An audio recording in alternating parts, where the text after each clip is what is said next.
Pernahkah anak-anak membaca surat kabar? Atau pernahkah anak-anak membaca majalah? Pasti di antara kalian pernah membaca surat kabar ataupun majalah. Nah, ibaratnya membaca surat kabar itu ataupun majalah itu seperti makanan sehari-hari. Apalagi di masa saat ini memungkinkan setiap individu mudah untuk mendapatkan bacaan jenis gini. Selamat datang kembali anak-anak di pembelajaran bahasa Indonesia kita pada hari ini bersama Ibu Anastasia Sinaga. Hari ini kita masuk ke dalam materi baru yang berada pada bab 5 gagasan dalam kurung fakta atau opini dalam artikel. Atau yang di buku paket dituliskan judulnya menyajikan gagasan melalui artikel. Hari ini kita sudah masuk ke materi yang baru.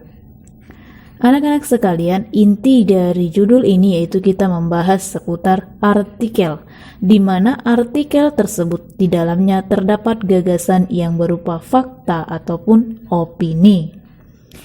Tadi di awal Ibu bertanya, apakah anak-anak pernah membaca surat kabar atau majalah? Mungkin di antara kalian sudah ada yang membacanya. Kenapa Ibu bertanya demikian di awal? Karena dari pertanyaan di atas menyangkut hubungannya tentang pembahasan pada pertemuan kali ini. Sebelumnya Ibu sampaikan dulu terlebih dahulu bahwasannya di dalam bab 5 ini ada 4 indikator pencapaian yang harus dituntaskan. Indikator pencapaian pertama yaitu berjudulkan mengevaluasi informasi baik fakta maupun opini dalam sebuah artikel yang dibaca. Indikator yang kedua, menyusun opini dan fakta dalam bentuk paragraf. Indikator yang ketiga, menganalisis kebahasaan artikel. Dan indikator pencapaian yang keempat, mengonstruksi opini dan fakta dalam bentuk artikel. Itulah pembahasan yang terdapat pada bab 5, gagasan dalam kurung fakta atau opini dalam suatu artikel. Anak-anak sekalian, hari ini Ibu fokus menjelaskan materi pada indikator pencapaian pertama yang tadinya berjudulkan mengevaluasi informasi baik fakta maupun opini dalam sebuah artikel yang dibaca. Dari indikator pencapaian ini, anak-anak nanti bisa mengetahui yang pertama sekali itu pengertian dari artikel, kemudian pengertian dari fakta dan opini itu apa. Setelah itu nanti anak-anak bisa mengetahui aspek pembeda antara fakta dan opini. Anak-anak sekalian, Ibu rasa kata artikel sudah tidak asing lagi di telinga kalian, apalagi kata fakta dan opini. Ini materinya sudah diulang. Artikel sudah kalian pelajari di kelas 11 SMA, tepatnya di semester 2. Kebetulan adik kalian di bawah kalian itu sedang mempelajari saat ini tentang artikel, di mana artikel itu termasuk karya ilmiah. Nah, kemudian fakta dan opini di SD, di SMP, bahkan sekarang ada tetap disinggung masalah fakta dan opini. Dan Ibu rasa dari materi bab 5 ini tidaklah sulit untuk dipelajari. Karena apa? Kita mengulas kembali materi ataupun pembahasan yang sudah pernah kita pelajari sebelumnya. Nah, anak-anak sekalian, dari pertanyaan tadi Ibu di awal, pernahkah kamu melihat ataupun membaca ataupun mengamati surat kabar ataupun majalah? Nah, kalau pernah, apa yang kamu temukan di dalam surat kabar tersebut ataupun majalah tersebut? Coba dijawab. Ya, betul. Jika kita cermati secara bersama, di dalam surat kabar ataupun majalah yang kita baca terdiri atas beragam rubrik di dalamnya. Kalau misalnya di koran atau majalah, biasanya itu dari segi isi dapat berupa rubrik politik yang dibahas di situ, maksudnya politik ya.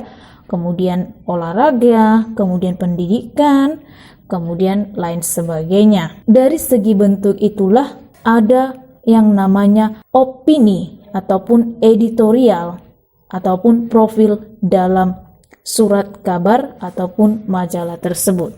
Kemudian dari surat kabar ataupun majalah yang sudah pernah anak-anak amati atau anak baca sekalian, pada pelajaran hari ini kita akan membahas artikel opini yang terdapat dalam surat kabar ataupun majalah. Makanya pertanyaan ibu tadi berkaitan dengan materi yang akan kita bahas pada saat ini. Tadi ibu kada singgung kata artikel opini. Nah, sebelumnya ibu mau tanya, apa sih artikel itu?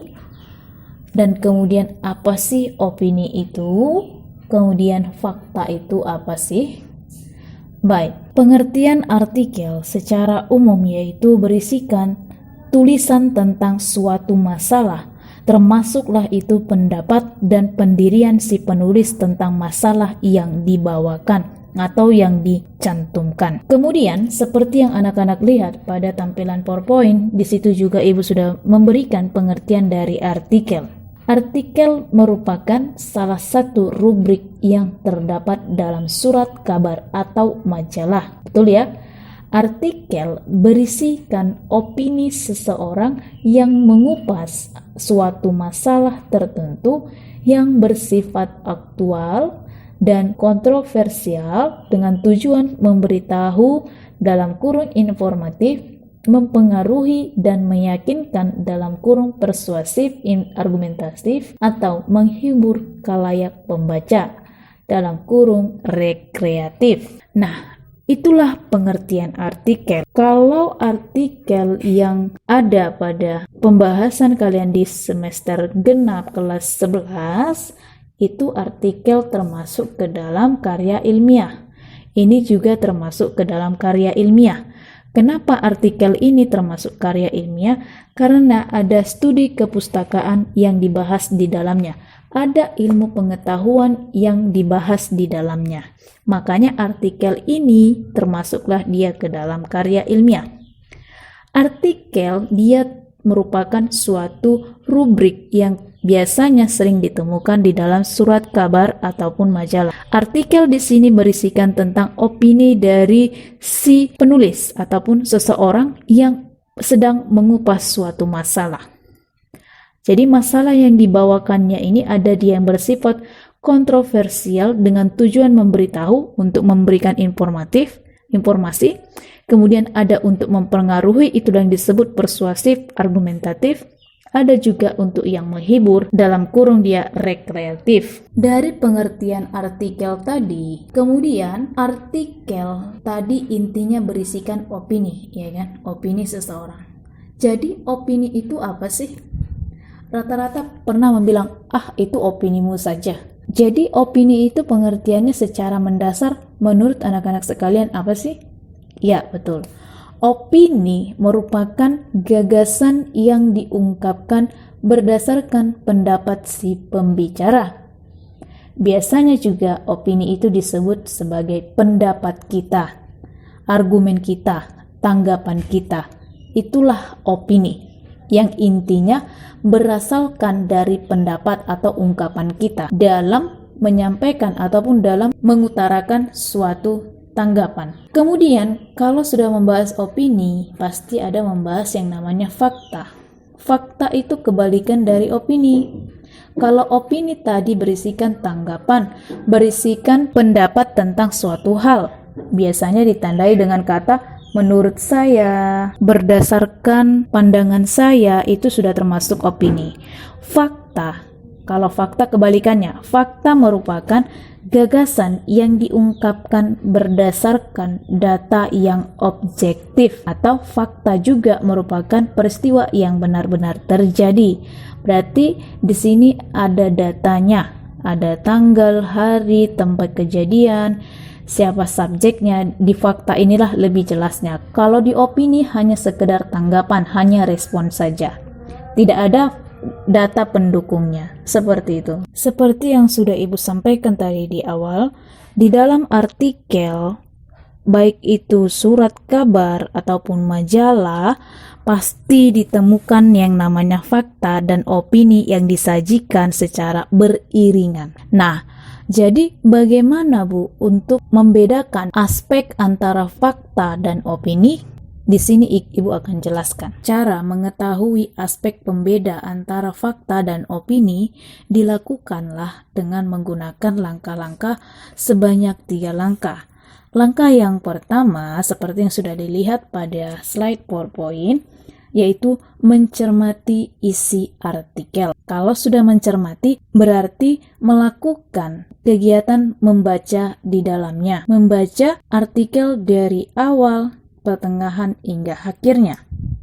Setelah kita cermati dengan membacanya terlebih dahulu, kemudian langkah yang kedua, kita memahami isi artikel. Memahami isi artikel berarti dituntut kita sambil menganalisis apa yang dimuat di dalam artikel. Sambil memahami, nantinya kita sambil menemukan opini dan fakta yang terdapat dalam isi artikel tersebut. Contohnya di paragraf 1, isi artikel itu berisikan tentang faktanya. Di paragraf ke-12, isinya itu sudah mengenai opini dari isi artikel tersebut. Itu dia untuk maksud langkah yang kedua, memahami isi artikel. Setelah kita pahami, kemudian masuklah ke langkah yang ketiga, kita menganalisis gaya penulisan di dalam artikel tersebut. Gaya penulisan maksudnya begini, ketika gaya bahasanya, gaya penulisannya sudah berbunyikan, Agit berujar bahwa besok sudah masuk sekolah tatap muka. Otomatis gaya penulisan yang dibuatnya itu lebih mengarah ke opini. Sudah digarisbawahi ya, gaya penulisan dia untuk menuju kepada opini. Tetapi ketika bunyinya seperti Jumat 22 Januari, saya akan mempelajari pelajaran bahasa Inggris. Berarti dia mengarah ke fakta karena ada data yang disajikan di dalamnya. Jadi gaya penulisannya juga diperhatikan ya anak-anak, seperti itu. Jadi itulah 3 langkah untuk mengetahui aspek pembeda antara fakta dan opini. Kemudian anak-anak juga harus mengingat, fakta biasanya dapat menjawab pertanyaan apa, siapa, kapan, di mana, atau berapa. Kalau untuk dia opini, biasanya dapat menjawab pertanyaan bagaimana dan mengapa. Jadi paham ya seputar fakta dan opini yang terdapat dalam artikel. Untuk itu, silahkan dicatat poin terpenting dalam materi kali ini. Pada indikator percapaian pertama ini tidak sulit masih untuk memahaminya karena masih seputar pengertian dari artikel, opini, kemudian fakta, dan aspek pembeda fakta dan opini. Jadi cukup sekian penjelasan Ibu hari ini. Kita lanjut pada materi pada indikator pencapaian kedua pada bab 5 yang berjudulkan menyusun opini dan fakta dalam bentuk paragraf. Sekian dan terima kasih.